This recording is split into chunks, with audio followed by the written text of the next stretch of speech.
৫ August ২০২৪ বাংলাদেশের ইতিহাসে এক বিশাল পরিবর্তনের দিন।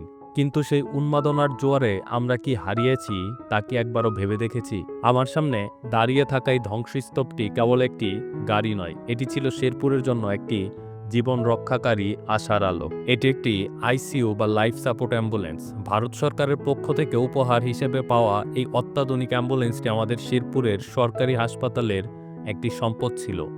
এত সুন্দর অত্যাধুনিক অ্যাম্বুলেন্সটি হওয়ার পরেও এটার একটাই ভুল ছিল, যেটা হচ্ছে ভারত থেকে আসা। আর এজন্যই রাগের বলি হয়ে আজ এটি কঙ্কাল হয়ে পড়ে আছে।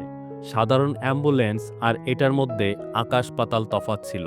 খেয়াল করে দেখুন তো, ভেতরে রয়েছে বিশ্ববিখ্যাত স্পেন্সার ব্র্যান্ডের স্ট্রেচার, উন্নত ভেন্টিলেটর মনিটর আর বড় অক্সিজেন সিলিন্ডার। এটি ছিল একটি চলন্ত হসপিটাল।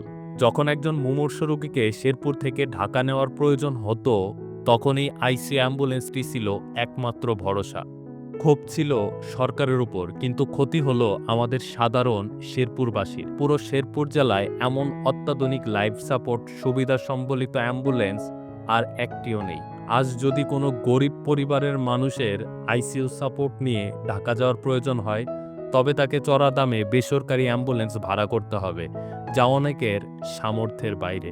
রাষ্ট্রের সম্পদ মানেই জনগণের সম্পদ। এই অ্যাম্বুলেন্সটি ভাঙাতে সরকারের যত না ক্ষতি হয়েছে, তার থেকে হাজার গুণ বেশি ক্ষতি হয়েছে আমাদের মতো সাধারণ মানুষের। মনে রাখবেন, স্থাপনা মেরামত করা যায়, কিন্তু প্রাণের বিনিময়ে যে সম্পদ কেনা যায় না, তাকে ধ্বংস করা কোনোভাবেই বীরত্ব নয়।